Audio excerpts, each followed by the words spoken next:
if you sat in a therapy room for months on end, or you've done 3, 4, 5 sessions and still felt stuck, or just thought this isn't for me, this might be the reason why. And that this tool likely isn't the modality that's going to sort your mind out.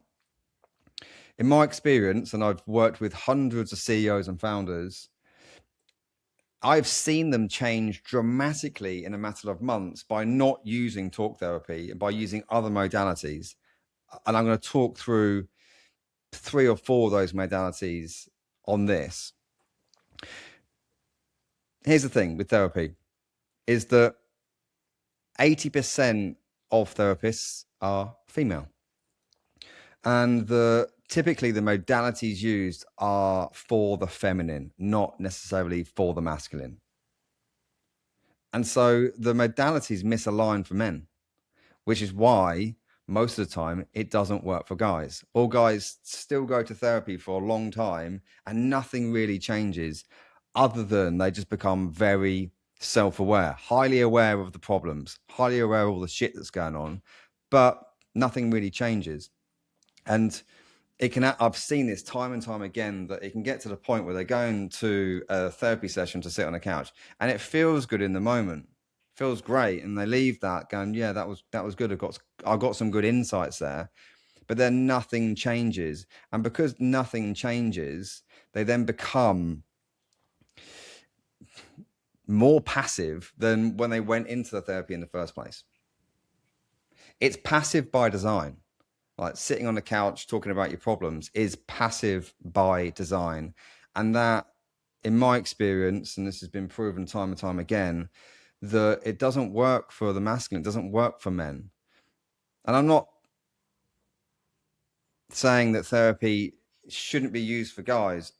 I've done my own bouts of it and it's been useful for 5, 6, 7 sessions to get some insights that I might not have seen by a professional. But then outside of that, there are better tools for guys to grow.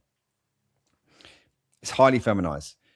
We know this, right? Our women, they'll talk to the hairdresser, they'll talk to their neighbor, they'll talk to their best mates and all their friends all day long, every week, about anything and everything that's going on. That's their way of processing. It's cathartic for them. It's their way of healing and understanding.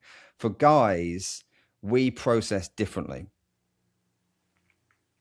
We process very differently. We need more active modalities rather than passive modalities. It's like in a therapy session, you can get these great insights, great awareness. It's like you've been given the map. Here's the map. This is where you need to go. But then there's no engine to drive it. There's then no like, okay, now here's the action plan. Here's what you need to go and do next. And here's the accountability to go and do it. There's none of that. And so there are better ways for guys to get growth outside of therapy. So,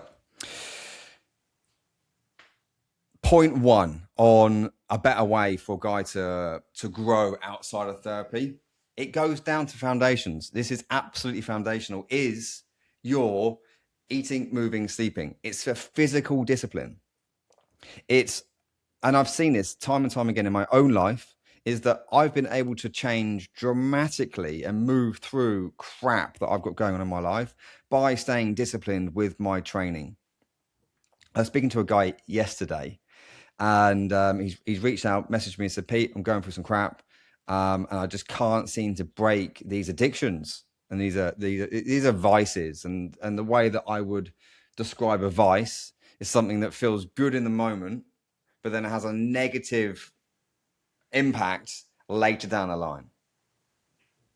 Porn, alcohol, drugs, social media scrolling, all those sorts of things, they're vices. And he said to Pete, I can't get rid of these vices.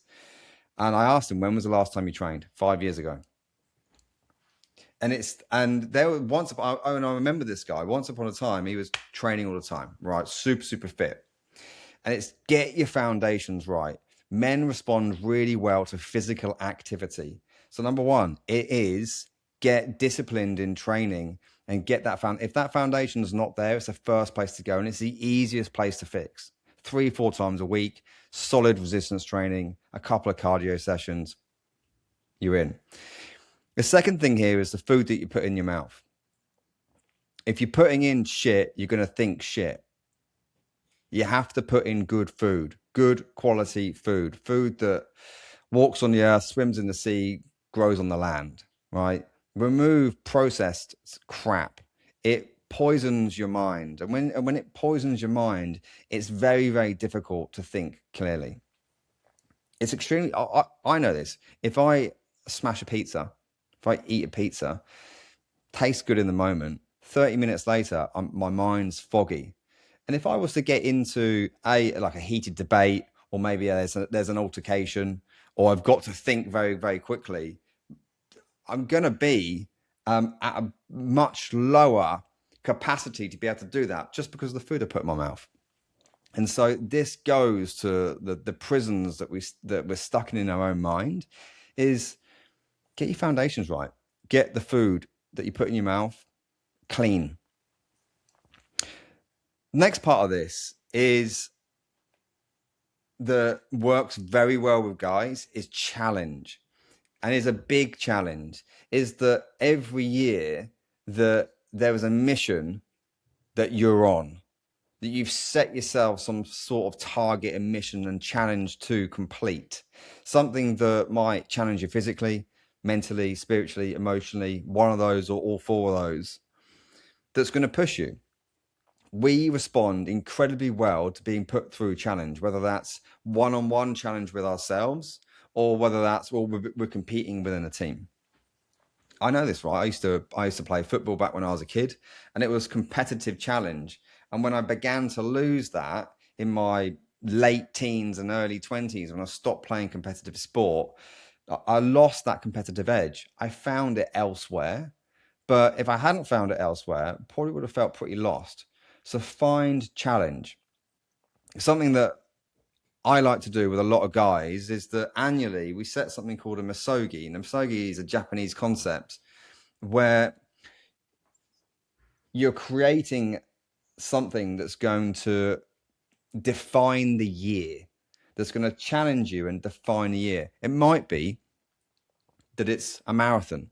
It might be that it's an Ironman. It might be that it's a TED Talk. It might be that, for me, jiu-jitsu competition. It's something that's going to push the comfort zone. It's a challenge, and it will actually define your year, because you know that you've got to move through some fear doors and some mental barriers and physical barriers to get there. Guys need challenge. And if we haven't got that in our lives, something begins to, we miss things. We get a little bit lost, a little bit lethargic. We find ourselves in moments of when we're in a bit of a desert, and the void, a dead zone, where we don't quite know where we're going. Which brings me on to the next point here on missions. You'll hear, men, you need to be on mission. Get on mission. And I completely agree with that. But it can often be very, very difficult to pinpoint what your mission is, particularly when you go through seasons in life when you are changing, or your family is changing, or your career is changing, and your identity is beginning to shift. And when our identity changes, we can lose the existing mission. A very close friend of mine, he's just gone through a big exit in his business. And I can see that he's lost identity there. And he's in limbo. He's in the void, the desert of, I don't know what I'm doing next. And I haven't got this big mission that I had for the last 20 years, which was growing this gigantic company. You have to find missions. And it doesn't have to be, right, I'm going to now go and build the next gigantic company, or I'm going to do the TED Talk, or whatever. It doesn't have to be that big thing. My advice here is that you pick micro missions. That you can pick a micro mission for the week, a micro mission for the day, a micro mission for the month, and not be tying yourself to this, like, I need to find this big mission. It'll come. And it typically comes when you're active, not passive. If you're sat on a couch talking, it's very, very hard for that big light bulb moment to go, this is the thing I'm going to do. This is my next stage in life. This is my next season in life. It's hard for that to come. Whereas when you're in movement and when you're doing, which is really important for a guy, we need to do, then the answers will begin to come. When we're sat talking or planning, it's a form of procrastination. Yeah, absolutely. Get a great plan in place, but get a quick plan and move. Do a quick conversation and move. So the part here is actually picking micro missions that you're going to set yourself up for success with. So you're not going to lose them. You're not going to set a mission that's going to be so far-fetched that you're not going to hit it. You're going to set a mission that's like, look, for example, if you're unfit right now and you know that you need to get back in the gym, that's mission number 1. Let's get back in the gym. Do 2 or 3 gym sessions. It's a micro mission, right? Mission number 2, sort the diet out. Mission number 3 might be, right, going to set a target, 5K run. Right, it's like mission number 4 might be something to do with the business. Hey, I'm going to get these ads out in the company, or I'm going to hire someone in the company. It's these micro missions to get into movement. Next part here that I've seen 100 times over, that men respond very well to in terms of like growth outside of therapy, is getting into a solid men's group. Getting into an incubator of other high-performing guys that have standards, that have missions, big or small, that have goals, objectives, things that they're going after, that have conversations that's way deeper than the football scores or the negative stuff that's going on in the office. Anything that's... If you're in environments where the conversation is purely around victim, remove yourself from it. Find men's groups, find incubators where the standard is high. Because when you're around that, it holds your level up and raises your own standard. I see this often. It's like what one man can do, another man can do. The problem is that we have so much social media around us, and we can see big like celebrities or micro celebrities that we're not close to. We see them on our social media, and we can see the success that they are showing on their social media. They've got the next big house, the next car, the next big business, the beautiful relationship, whatever that is that we're looking at, going, I desire that and I want that. The problem is that those people can seem so far away from us because we can't feel and touch them. We don't know them. We're not talking to them one-on-one or within a group setting. Whereas when we're with a group of guys who we can talk to, we can shake their hand, we can give a hug, we can give a fist pump, or we're on a call with and we can talk to them directly, you actually begin to get better change by being in that environment rather than just looking outwardly at people that we can't get close to. So find a group, find a men's group. There's plenty of them about. Make sure they're one with standards. Make sure the people in that group have the things that you want. And you'll see that there's active challenge in there and that there's accountability in a group. The next one here, and this has been part of my own journey of growth outside of sitting on the therapy couch. And this has probably been a 10x, is martial arts. Now, I started my jiu-jitsu journey a couple of years ago, and it's been in and out, where I've moved locations so many times, but I've been consistent with finding places that I can go and train.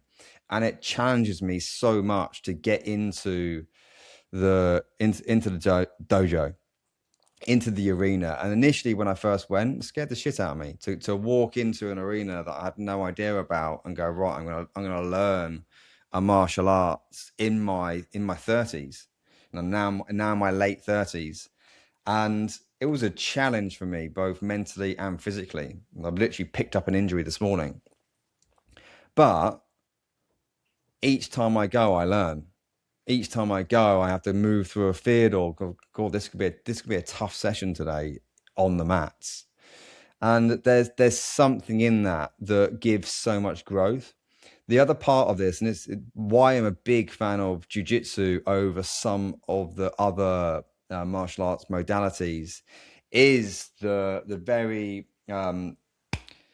it's very one-on-one.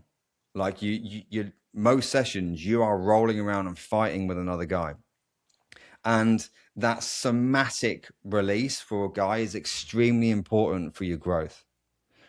Like the somatic release is bodily release, which is very, very active.